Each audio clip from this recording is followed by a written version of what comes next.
Hi and welcome to this part of my modeling a lamp tutorial. In this part I'm going to talk about smoothing groups and minor fixes from where we left off last time. So let's get to it. So before we start talking about polygroups, I just want to make some minor adjustments. For starters, I connected these vertices to the center one. I think it looks a bit cleaner and it gives me more control over the triangulation.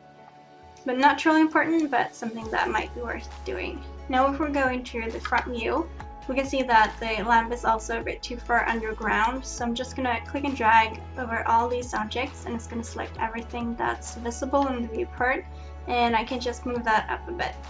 I still wanted to intersect the ground so we don't accidentally look underneath the lamp where there are no polys, but just a little bit, so we still got most of the lamp above ground.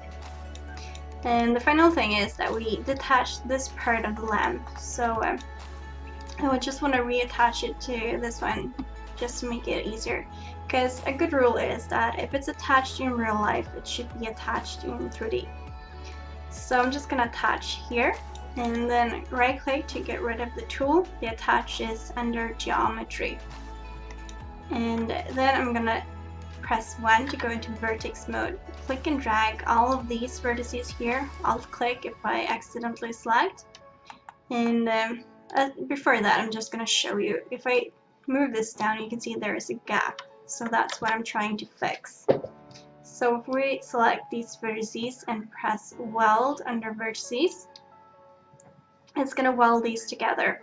Now in case your vertices are very close to each other, if we go into weld settings, you might notice that it welds something like this. So just go into the threshold and adjust that. But now if I select one vertex, you're going to see that it's just one solid object. And that's it for the adjustments.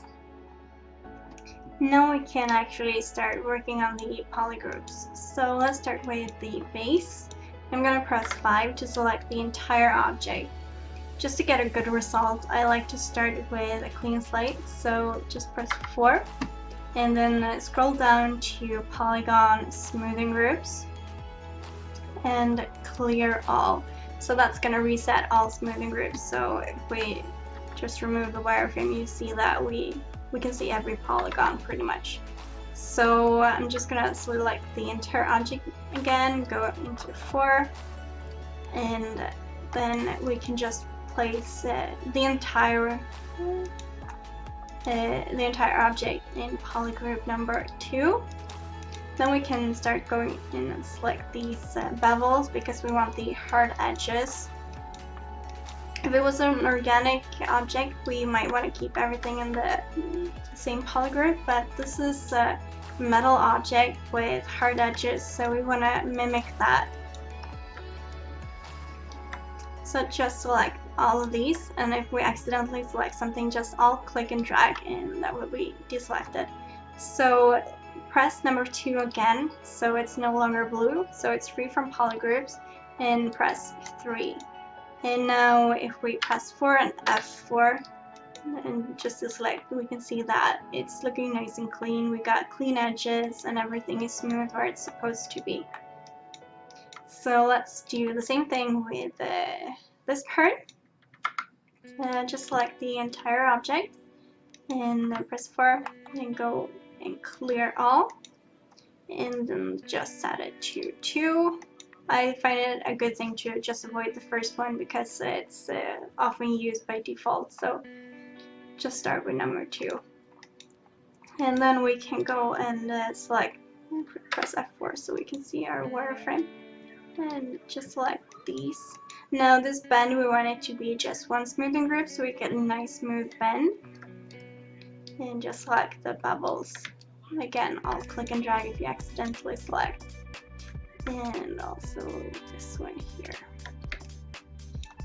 And I want to deselect if this interior part.